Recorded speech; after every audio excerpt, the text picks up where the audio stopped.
Hello friends, আজকে আমি আপনাদেরকে জানাবো যে 7টি ভুল করলে ইউটিউব থেকে আপনি একেবারে ছিটকে পড়ে যাবেন। আপনি কল্পনাও করতে পারবেন না, আপনার আর্নিংস, আপনার ইউটিউব ইনকাম সব চলে যাবে। কি সেই 7টি কারণ, কি সেই 7টি ভুল? আজকে আমি যে 7টি পয়েন্ট বলবো তার মধ্যে সবচেয়ে গুরুত্বপূর্ণ একটি পয়েন্ট থাকছে একদম ভিডিওর শেষে। নাম্বার 1, কপি করা content. Okay. Number 2, AI video direct upload without editing. Number 3, same টাইপের ভিডিও বারবার রিপিট করা। Number 4, no voice no exemption. এর মানে কি? এর মানে হলো শুধুমাত্র ক্লিপ আপলোড দিলে এর কোনো ভ্যালু থাকে না। Number 5, over upload.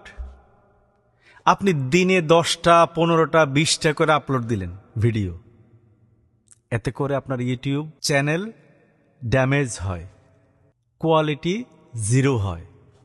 Number 6, ইউটিউবকে blame করা, ইউটিউবের দোষ ধরা। এটা করবেন না। আরে ভাই, ভুল আমার, আমি ইউটিউবকে কেন দোষ দিতে যাব? ঠিক আছে, এই কাজটি কখনো করা যাবে না। Never blame YouTube, correct your self.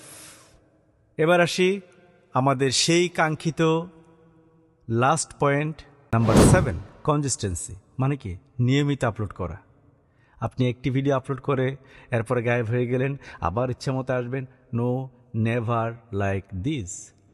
YouTube এই ক্ষেত্রে খুবই স্ট্রং। যেমনি স্ট্রং তেমনি কিন্তু ভালো বেনিফিট দেয়। আপনি যদি ভালো করে একটি চ্যানেল মনিটাইজ করতে পারেন, ভালো করে চালাতে পারেন, আপনার কল্পনার বাহিরে আপনি সম্মানই পাবেন, বেনিফিট পাবেন।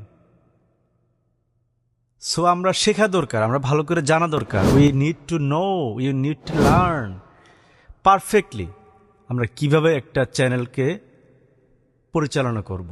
আমি নিজেও শিখছি, আপনাদেরকেও একটু একটু করে টিপস দিচ্ছি। দয়া করে কেউ ভুল বুঝবেন না, আমার এই টিপসগুলোকে কাজে লাগান। আশা করি অন্যের উপর ডিপেন্ড করতে হবে না। ওকে, এই ছিল আজকের আলোচনা।